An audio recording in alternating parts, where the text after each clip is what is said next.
Welcome to CTV News Year Canada. It is Tuesday, January the 20th. We'll bring you profiles of fascinating Canadians and stories about your community. Thank you for watching.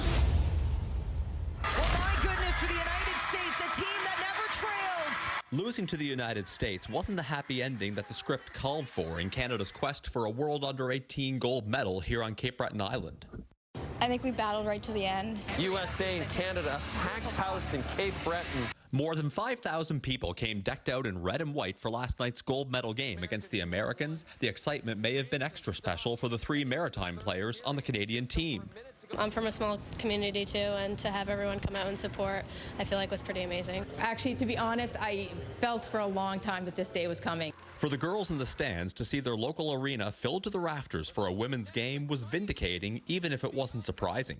Really wish we could have had a goal to really hear the crowd that was out there, but the place was packed, and I hope everybody went home thinking they want more of this. We will definitely look at Cape Breton again.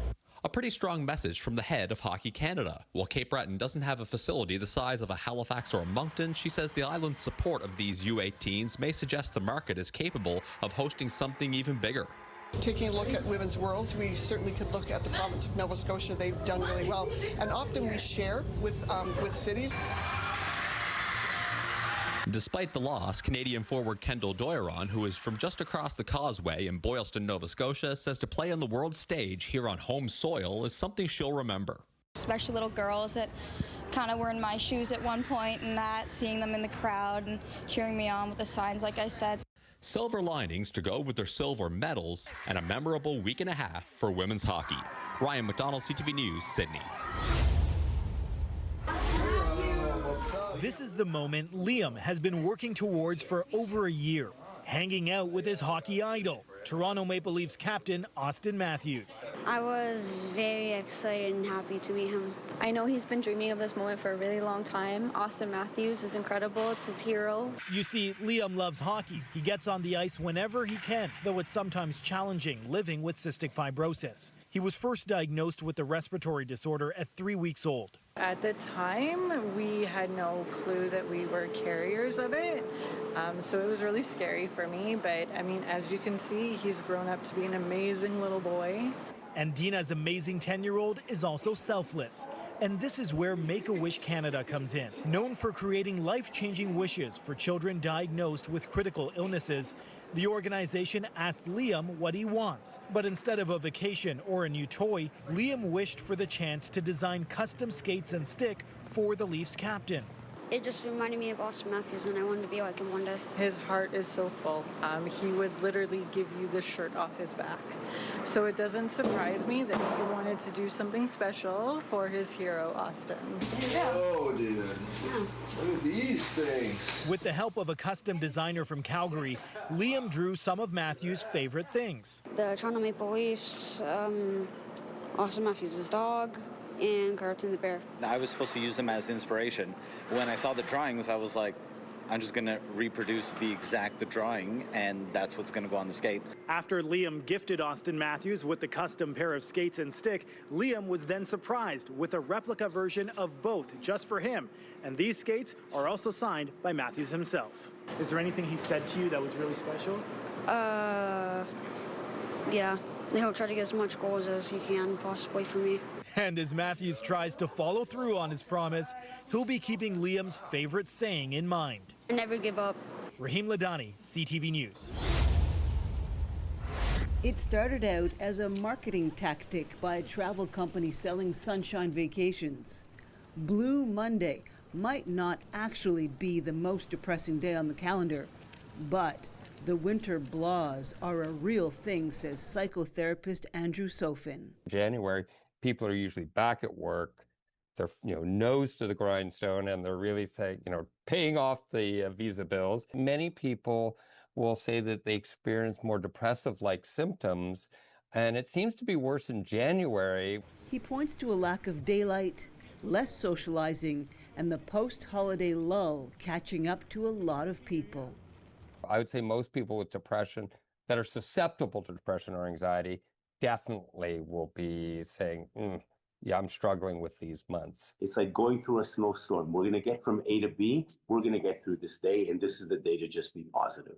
Comedian Franco Taddeo dishes out laughter as the best medicine and says it helps during these dark days. Definitely the January blahs. I know from making a living trying to make people laugh that January is the hardest month. It's cold, it's dark, people have run out of money, there's not a holiday till spring, and January blahs are real, whether we want to call it Blue Monday or anything else. This time of year is tough. Sofin says daylight and activity can also help push back on the blues. We always say exercise, obviously get outside. There you go. And that's how these people are getting by. Laughter and exercise were on full display on this Monday at Montrigo, west of Montreal. I'm enjoying the beautiful weather outside. I'm feeling great. I'm feeling this makes me happy. Yes, lots of bills to pay. It's been a long month, but we're getting through it. On aime bien les sports d'hiver, donc ça tombe bien. Take heart. The days are getting longer each week, and spring is now only 2 months away. Christine Long, CTV News. Annie Asselin is an Ottawa Senators fan and a Heated Rivalry fan. She was caught off guard when the worlds collided at the Canadian Tire Centre. Going to buy a commemorative puck, and sure enough, there's a Hollander and a Rosenhoff jersey right there waiting for me. It was just serendipity, really. The Senators have released Heated Rivalry-inspired Sens jerseys. Fans of the series can now buy Senators jerseys with the names Hollander and Rosenhoff on the back. The popular Crave original series is a love story about pro hockey players Shane Hollander and Ilya Rosenhoff, who are on rival teams. We had the idea on Friday morning, and we had a whole bunch of jerseys in the store by Saturday night at our game, and sold out within probably an hour before the first period was over. Peter Shire with the Senators says the store was getting requests for the specialized jerseys from Heated Rivalry fans. So they had some made up ahead of Saturday's game against Montreal. He says online sales are also popular. We woke up on Sunday morning. We had orders from, I think, Germany, Sweden, Indonesia, Kazakhstan, Sweden, from all over the world. So it really, it's great. In all, he says about 50 jerseys have already been sold, and proceeds will be going towards Ottawa Pride hockey. Heated Rivalry has been a really fun topic of conversation lately. I feel it's been taking over conversations in the locker room, and it's a great, wholesome show. Ottawa Pride hockey is an inclusive hockey recreation league for the queer community. And with about 200 regular players, the league's co-coordinator says the goal is to make sure everyone sees themselves on the ice and on a hockey jersey. So important to be able to see yourself as a kid, even as an adult now, just like, okay, I am welcome here. And with the city of Ottawa set to play a possible role in the upcoming season 2 of Heated Rivalry, now fans can have the best of both worlds. A fun little thing to see the Sens sort of embrace. Kimberley Johnson, CTV News. After photos circulated on social media showing 2 dogs stranded on a patch of ice in the Detroit River, emergency services responded. LaSalle Fire could see the animals, but getting to them was more of a challenge. So emergency crews turned to a reliable source for help. We have a close relationship with LaSalle Fire. We've worked with them many times over 45 plus years. So if they need something, they can always call us. Jude Mead of J&J Marine says the fire department was in need of backup. He was in possession of an airboat capable of better traversing through heavy ice, allowing LaSalle Fire to reach the dogs quicker. Together, they were able to travel a few kilometers north to get to the animals. They were just a little scared because they don't know any of us. So then eventually they kind of warm up to the idea and they want to get off the ice and they come in. The dogs were pulled into Mead's airboat, and once on land, the 2 cold canines were brought to the Lakeshore Dog Pound, where officials are hoping their owner will pick them up. They were reviewed by a vet over the weekend before they got to the Lakeshore Dog Pound, so a clean bill of health. I just got back from the dog pound. The dogs seem to be in good health, good shape for what they went through over the weekend. It's not clear how the dogs ended up stranded on the ice. As for Mead, he says he's no hero and just wants people to know he was there to help fire officials however he could. They were the ones that received the call. They're the ones that located the dogs. They're the ones that pretty much told us where the dogs were. So we just jumped in the airboat and went out there and assisted them. Sanjay Maru, CTV News. Familiar change is happening in Iroquois Falls with the return of locomotive DESX 1305. It's been over a decade since this train has been in Iroquois Falls. So just to have all the residents see this happening, and it's encouraging because we're going to be, the build for the Moosonee Hospital is about to happen. And we're going to be the ones that supply the material to the Moosonee Hospital. I was waiting for some of the reconstruction of rail. And because it was finished in October, that kind of opened the gate for the locomotive to come back specifically on site under the new Abitibi Connects colors and with its new renewed purpose. Many community members shared their happiness with the return, including the Minister of Northern Economic Development and Growth. George Peary said the reinstallation of short-line rail access at the Abitibi industrial site marks a critical milestone in advancing long-term northern development. Our community is rebuilding itself. And our population even went up a little bit. We have a lot of new small businesses coming to town, so that's encouraging also. And a lot of people did not leave the community. So we're going to have more houses in Iroquois Falls, hopefully, with infrastructure dollars coming down from the provincial and federal government. So it's a great opportunity, and we're looking very bright our future. Iroquois Falls is a fantastic community that demonstrates the depth and skill of paper makers. You know, they can apply their skills to a number of different industries. So I know Pinnacle specifically has already opened 6 jobs to locals on site. Petronic said the locomotive is set to return next month after ensuring community members relearn train track safety regarding the operation. Madison Marier, CTV News, Sudbury. Into P1. Dispatch has reported a fire on the main floor with 2 patients inside. The creators of Expert VR are hoping to change the way firefighters train. Just confirming, you've got reports of 3 victims. We never know what we're going to step off the truck to, so from fire to any different kinds of things, we can work on all these. With help from real firefighters, Drew McNeil and Evan Sittler Bates have been developing this technology for 6 years. Now they are taking it across the province. To practice anything from radio communications, suppression techniques, 360 size-ups, and a variety of other tools. This week, they were in southwestern Ontario. Guys, we also have fire and smoke showing from the Alpha Bravo corner. We don't have the luxury of having a large staff where we can take trucks out of service, nor do we have the luxury of having concrete physical training center. So that being said, this allows us to train in a classroom like this. We're a small department. We're made up of 60 personnel, and we don't want to tax them any more than we have to. We have a victim in the basement. I've never done VR before, so this is new to me, and I think a lot of us as well, it was new.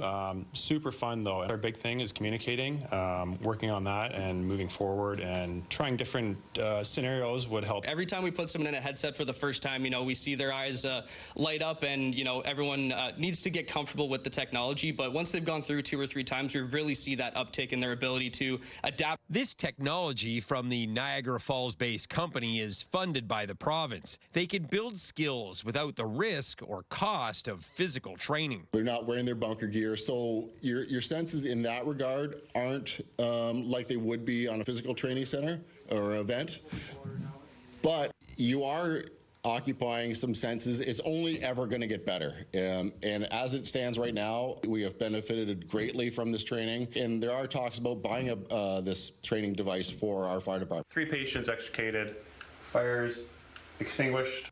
Brent Lale, CTV News. Janelle Labusky says she enjoys meeting new people through YQR Silent Book Club's weekly events. It is so much fun. You always collect so many stickers and little things and you don't know what to do with them, and now they all have a home. So, turning the page to a new occasion, she says the club's special junk journaling event has opened her artistic side. Being social, having fun, and letting my creative side fly a little bit. Close to 40 book lovers in Regina are enjoying a junk journaling event held at O'Hanlon's Irish Pub, creating unique journals of their own. Organized by Regina YQR's Silent Book Club, the event aims to offer people an innovative space to work in while meeting others. It's a great way to get community together, especially the group that we have. There's always new people for the crafting ones as well. I don't know, it feels good to have something to do in Regina when it's this cold out, you know, and just something a little different. Aside from people bringing their own own materials, the Regina Public Library, Little Free Libraries, and curators of the event donated magazines, tools, and other supplies needed. Sometimes there's books that are too damaged, really, to kind of pass on, and we'll take them and use them for a craft. As well, individuals have offered some money for supplies for these events, and we have gotten a few items that way too from secondhand bookstores and such. Adding, the event is also environmentally friendly as it provides an opportunity for people to get rid of any old or unused materials they have sitting in their homes. YQR Silent Book Club says people are always welcome to join the group's weekly events. Sierra D'Souza Butts, CTV News, Regina. Exciting news. I have qualified for my 4th Olympic Winter Games. Very excited. Thank you for the ongoing support. See you in Italy. He will compete in both big air and slope-style snowboarding. He will be heading to Italy pretty soon here because the games start February 6th and end on the 22nd. It can be difficult to enjoy the outdoors during the colder months in our province, but a partnership between 2 Saskatchewan-owned businesses is giving people an opportunity to get outside with sled dogs and a sauna. Hallie Mandrick has the story. In a unique combination of events, visitors of Blackstrap Provincial Park had the opportunity to enjoy some adventure, followed by some relaxation over the weekend. I thought it would be a really great collaboration to offer a sled dog and then a sauna after, because sometimes it can be really cold when you're dog sledding, and then I thought it'd be really amazing for guests to come after and sauna. The experience started with an opportunity to travel through the park's trails on a dog sled. Feeling we have traveling down the trail, it's quiet. You hear the sound of the runners, the sound of the dogs, the rhythm of the team. It's just a beautiful thing to watch, and you kind of get mesmerized in it all, and it's peaceful. That adventure also included a bit of education, with the guides sharing some of the challenges that come along with assembling a dog sled team. Getting to know all the dogs and knowing their strengths and weaknesses, their characters, and some really like certain positions to run in, some really like to go in lead, some are more better in team, and growing closer with the dogs and then knowing that we can run with them for a very long time. And of course, before leaving to their sauna, guests gave the dogs a well-deserved treat for their hard work. This marks the 3rd season which the sauna and sledding combination has been offered, and Bouvier says it's a good way to enjoy Saskatchewan's colder months. I mean, in the winter, our winters are long and cold, and we like to be warm and cozy. And also, sauna is just really great for the mind, the body, the soul as well. So many great benefits. Hallie Mandrick, CTV News, Blackstrap Provincial Park.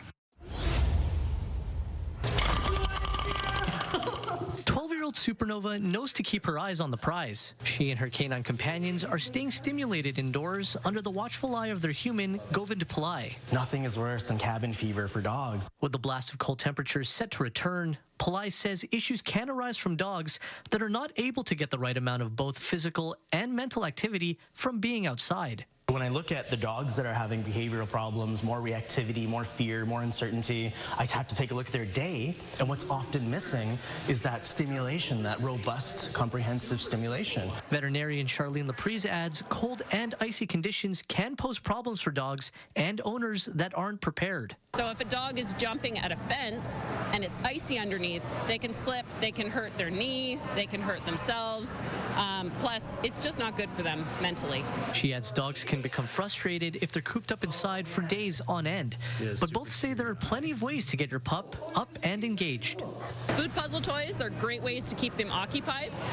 Dogs don't actually need to eat from a bowl. You can find engaging ways to have them hunt for or find their food. The mouth. There's a way to stimulate the mouth in a really appropriate way. There's activities we can look at. Agility, really appropriate tug of war to help release predatory behaviors. Being social around people and other dogs can also help with mental stimulation.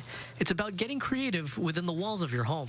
So there's different ways of engaging, I think, different faculties of the brain, different processes in their bodies, where at the end, even though you haven't gone for that 45 one-hour walk, they're pooped. If you do find some time outside, it's recommended both human and dog gear up to take on the cold.